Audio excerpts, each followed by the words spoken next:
Hey everyone, back tuning into today's video, and Happy New Year's Day. Hope you're having a lovely day. We're going to be having a look at weather the next 8 to 10 days. In today's video, it takes us to around the 10th of January, so going into towards the second half of the second week of the month.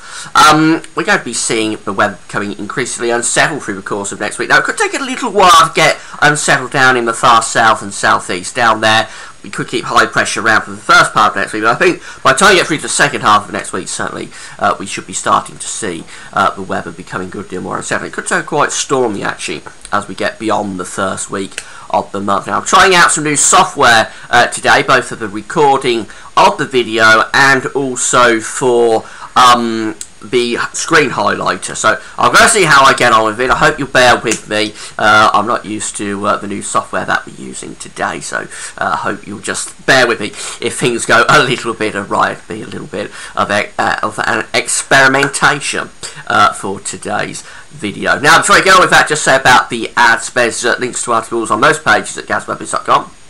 Have a browse through the widgets. If there's any articles that you're interested in, please do just click through. There's also green keyword ads sub-pages. If you right cursor over green keywords, they display ads, but if you click through word, go to advertise website, you support gaswebbies.com when you do that. And there's yellow weather related ads, they're mainly contextual, so have a look at those and see what those are about as well. All these things are helping to pay for the website, and it was the earnings that we managed to amass from the Amazon shop over Christmas, before Christmas, that's allowed me to buy all this new software. So very gradually, the way that we build the website up is allowing me to upgrade software, upgrade the facilities of the website. So thanks so much for getting involved and helping to do that. So starting off with the stratosphere, been a lot about the stratosphere in recent days, and of course got a bit of a stratospheric warming going on over the top of the North Pole. Now, when we get these warmings taking place over the top of the pole at 10 HPA, right at the top of the atmosphere, in the stratosphere, eventually it can propagate down into the lower levels of the atmosphere and start to set up blocking. What we're looking for is to really shift these blue colours here out of the top of the pole and replace them with these yellow, orange, and eventually, hopefully, we want it to turn cold anyway, you want to see the red colours turning up at 10 HPA. That indicates that it's getting very warm in the top layer of the atmosphere when you see red colours appearing. So this is from the website meteosil.fr. This is the very latest stratospheric temperature forecast from the GFS model. Let's see how it develops. We're starting today on New Year's Day, the 1st of January. So as we run through, we can see that the blue colours do very gradually weaken over the next 2 or 3 days. There they go, the blue colours are disappearing as those yellow, green and yellow colours start to infiltrate, both from the Greenland side of the pole down here, and also from the Siberian pole side of the pole over there. So very gradually the blue colours, which is indicating the polar vortex, really is being put under more and more stress and starting to be pulled apart a little bit, certainly in terms of the top layer of the atmosphere anyway. Now, as we get through towards the 7th of January, this is probably almost a sudden stratospheric warming, really. It's quite a dramatic warming that's occurring here within 2 or 3 days. So we get through to the 7th, 8th of January, we've got really quite a lot of warmth over the top of Greenland in particular, and it does back off into the very top of the pole, as well as these blue colours really are being sort of destroyed in some ways.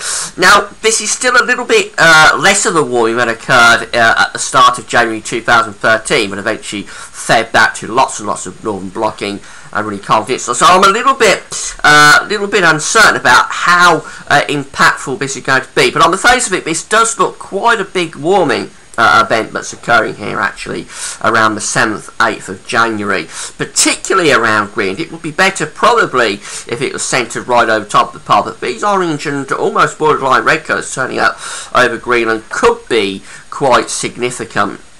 So we've gone to the 9th of January and the yellow colours are still there. We run through beyond that into the unreliable time frame of GFS model. It stays pretty warm really over the pole through much of the time, although by the time you get through to the middle of January, the cold blue colours are beginning to come back, indicating that the stratosphere is starting to cool. But nevertheless, by then the damage has been done because the warming has occurred.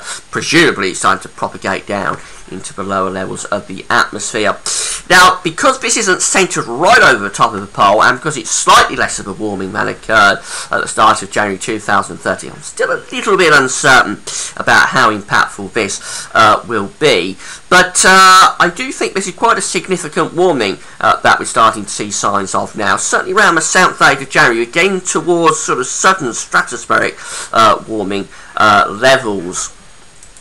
Now this temperature graph just here is indicating the temperature over the North Pole at the moment. This black line here tells us where the temperature over the North Pole in terms of stratospheric temperature has been, and we finish up there where it currently is. Already had a little bit of a warming. The grey line is the 30-year temperature average in terms of the stratospheric temperature at 10 HPA over North Pole.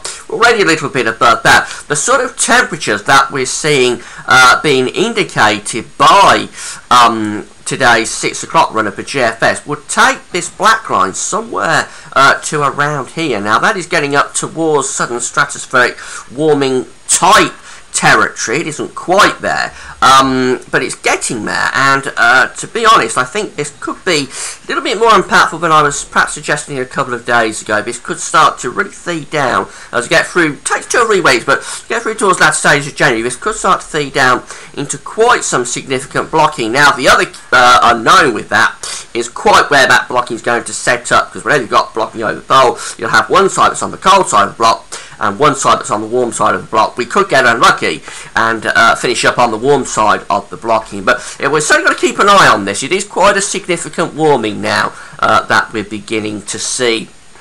And of course, as I say, this becomes more impactful as we get through towards the second half of January and maybe into the first half of February. I'll be keeping you updated on it. So having a look at the 500 millibar height anomaly flow charts next. This is for the next 8 to 10 days. Taking us to around the 10th of January, as I say. I've got the SSW here over on the left. The GFS is over on the right. 500 millibars, 80,000 feet is an area in the atmosphere. We've got high pressure, low pressure being moved around by the jet stream running above. Blue is extrapolating to low pressure, orange and red is extrapolating to high pressure. And for the next 8 to 10 days, certainly it's a very unsettled looking pattern. The SSW is placing a very deep trough to the north of the country, to the north and west, somewhere around Iceland, between Greenland and Iceland. We've got this strong ridge of high pressure down across the Azores. And once you've got very tight lines coming across the Atlantic, these tight lines are indicating the jet stream, really strong jet stream blasting across the Atlantic and pushing into British Isles and on into Europe. That could be very stormy if that comes off. This deep area or mass of low pressure to the north and west would be spawning off little pieces of energy.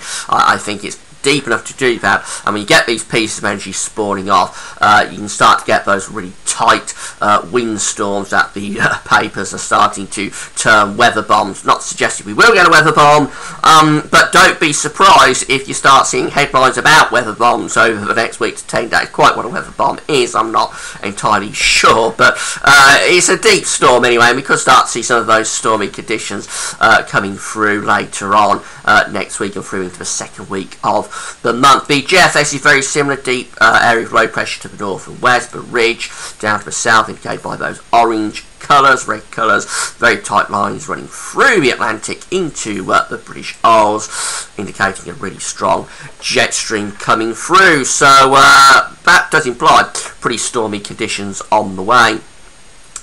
This is the GFS temperature and precipitation ensemble chart for the next couple of weeks. The red line here is the 30-year average, and we've got very much indications here of a zonal sine wave coming through. To be honest, we're going up and down with the temperatures. So at times we're in the warm sectors, at times we're in the cold sectors. Go warm, go cold, go warm again, and then go cold again. So it's that sort of idea that temperatures are up and down as these areas of low pressure are sweeping through. You would probably think that that average is at about average, but at this time of year, when you're getting these warmer and colder sectors coming through, actually we tend to come out a little bit warmer than average. And the reason for that is that whilst the warmer sectors and colder sectors appear to be evenly distributed, even when you're in the colder sectors, because it's Atlantic based air, temperatures still tend to be a little bit above average, mainly because it's quite windy usually, and we don't get a great deal of frost. Now later on towards the very end of the chart, interestingly, we do start to lose that zonal sine wave, and maybe indications there, but as we're going through the temperature ensemble, so just coming down a little bit as we go towards the middle of the month, that could, just suggesting it could be the first indications of maybe turning a bit colder for the second half of January. Perhaps very speculative, but perhaps tied in with that sudden stratospheric warming, but don't want to go too far into that. But there is a bit of a cooling trend right at the end of the chart. That's in the unreliable time frame of the model, really. In terms of precipitation spikes, we've got some rainfall coming up to the weekend. Saturday's going to be quite a wet, miserable day, actually. Then go drier for a few days, actually. This is for the south and the southeast. This is for London. It won't be the case up north. Probably stays quite unsettled throughout up there. But from around Sunday through towards Wednesday, we go for a bit of a drier section just there. Down in the southeast with high pressure close by, and then precipitation spikes come back, and overall it is quite an unsettled and generally mildish sort of pattern, I think, that's taking us through the first couple of weeks of the month. Here's the GFS parallel run, showing all this up quite nicely. Still got high pressure relatively close by to the south and southeast through the middle of next week, but this area of low pressure is developing in the central part of the Atlantic, very deep area of low pressure. As we run through, that starts to get more and more intense. So the purple colours are turning up in the Atlantic. That's cold air coming out of Greenland, going over the ocean and causing explosive areas of low pressure to start to develop. So when the purple colours turn up, it's usually a sign of trouble. And as we move through into the end of next week, well, we're firmly into an unsettled pattern, then any sort of suggestion of high pressure to the south-southeast has gone, and we're firmly in that westerly flow. But it's relatively cool air. It goes back towards the coast of Greenland, so relatively cool. Could be wintry showers in the north, perhaps, although wouldn't be a great deal of frost because it's too windy. Now, as we get through to day 10, the GFS parallel does develop one of those storms that I was talking about. Very deep storm there on Sunday the 11th of January, 935 millibar area of low pressure, really tightly packed ice bar, so severe gales battering the country. That would be pretty severe, but it's at day 10, we can't take it too seriously. But when you get these purple colours appearing in the northern Atlantic, it's usually a sign of trouble. So it is kind of a sensible idea. It's what you would expect to see, really, that there could be stormy conditions coming in. The ECMWF has that ridge to the south-southeast to the middle of next week, but low pressure is trying to get in, and as we run through, well, the low pressure just steamrollers through by Thursday the 8th. We're firmly in that westerly flow, and that's how we go through towards day 10. This is Sunday the 11th of January. If there's an area of low pressure coming into Scotland, that's probably the same one that the GFS parallel is developing into that storm. The ECM doesn't develop it quite as much, but nevertheless it's still a wet and windy scenario, and perhaps quite cool as well, with winds backing up towards Greenland. Finally, the GEM, I should say, the Canadian model.